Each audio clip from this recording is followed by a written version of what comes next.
বন্ধুবান্ধৱীসকল স্বাগতম জনাইছোঁ এটা নতুন ভিডিঅ'লৈ তথা আমাৰ এই ইউটিউব চেনেললৈ য'ত আমি সদায় কিছুমান বাস্তু ধৰা ৰাশিফল মন্দিৰৰ প্ৰতি আলোচনা কৰোঁ। বৰ্তমান আজি জানি লওক গৰুৰ পুৰাণত উল্লেখ থকা কোন চাৰিটা কামৰ প্ৰতি মহিলাসকলে বিশেষ গুৰুত্বপূৰ্ণ হ'ব লাগে, অৰ্থাৎ সেই চাৰিটা কামত যদি গুৰুত্ব দিয়ে তেনেহ'লে জীৱনত উন্নতি লাভ কৰিব পাৰিব। বৰ্তমানতে ইয়াৰ বিষয়ে সবিশেষ জানিবলৈ আমি ভিডিঅ'লৈ আগবাঢ়ি যাওঁ। আৰু লগতে অনুৰোধ জনাই থওঁ যে আমাৰ চেনেলটোৰ ভিডিঅ'বিলাক ভাল লাগিলে লাইক কমেণ্ট শ্বেয়াৰ কৰাৰ লগতে সদায় দৰে ভিডিঅ'বিলাক আমাৰ চেনেলটো ছাবস্ক্ৰাইব কৰি দিব। আহক এতিয়া মূল ভিডিঅ'লৈ আমি আগবাঢ়ি যাওঁ।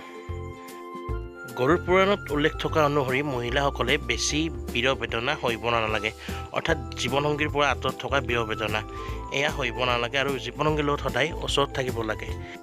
সদায় জীৱনসংগীৰ লগত সম্পৰ্ক ভালদৰে ৰাখি তেওঁৰ ওচৰতে তেওঁৰ ছাঁৰ দৰে থাকিব লাগে, সুখ দুখত সহায় কৰিব লাগে, কিন্তু জীৱনসংগীৰ পৰা দূৰ হৈ বিৰহ বেদনাত থাকিব কেতিয়াও নালাগে। দ্বিতীয়তে মহিলাসকলে বন্ধু বাছনি কৰাৰ সময়ত সদায় সাৱধান হ'ব লাগে, যিহেতু তেওঁ এগৰাকী মহিলা, গতিকে তেওঁক কোনে কি অপমান কৰে তথা উপকাৰ কৰিব পাৰে সেয়া ঠিক নহয়। গতিকে সকলো কথা চালি জাৰি চাই বা কথা কোৱাৰ সময়ত সাৱধান হ'ব লাগে তথা বন্ধু বাছনি কৰাৰ সময়ত সাৱধান হ'ব লাগে। অকল বন্ধু বুলি নহয়, বান্ধৱীৰ ক্ষেত্ৰতো বান্ধৱী বাছনি কৰাৰ ক্ষেত্ৰতো আপুনি সাৱধান হ'ব আৰু নিজৰ মনৰ কথা সকলোকে উজাৰি নক'ব।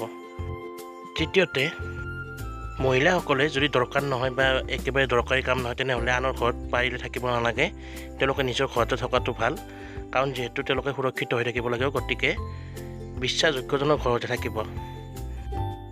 চতুৰ্থতে মহিলাসকলে যথাযোগ্য সন্মান দিব লাগে সকলোকে, অৰ্থাৎ সৰুক মৰম চেনেহ তথা ডাঙৰক জ্যেষ্ঠজনক সদায় সেৱা শুশ্ৰূষা কৰিব লাগে, আশীৰ্বাদ ল'ব লাগে। ইয়াৰ দ্বাৰা তেওঁলোকৰ জীৱনত যথেষ্ট উন্নতি হোৱা দেখা যায়। বন্ধুবান্ধৱীসকল মহিলাসকলে যদি এই চাৰিটা কথাত যথেষ্ট গুৰুত্ব দিয়ে তেনেহ'লে তেওঁৰ জীৱনটো যথেষ্ট পৰিমাণে সুৰক্ষিত তথা সুন্দৰ হোৱা দেখা যাব আৰু ইয়াৰ দ্বাৰা তেওঁলোকে জীৱনত যথেষ্ট সুখ লাভ কৰিব। আশা কৰোঁ আমাৰ কথাখিনি নিশ্চয় ভাল লাগিল। যদি ভাল লাগিল লাইক কমেণ্ট শ্বেয়াৰ কৰাৰ লগতে সদায় যদি ভিডিঅ' হ'বলৈ আমাৰ চেনেলটোতে জড়িত হ'বলৈ চেনেলটো ছাবস্ক্ৰাইব কৰি দিব নাপাহৰিব। আজিলৈ আহিছোঁ, ধন্যবাদ।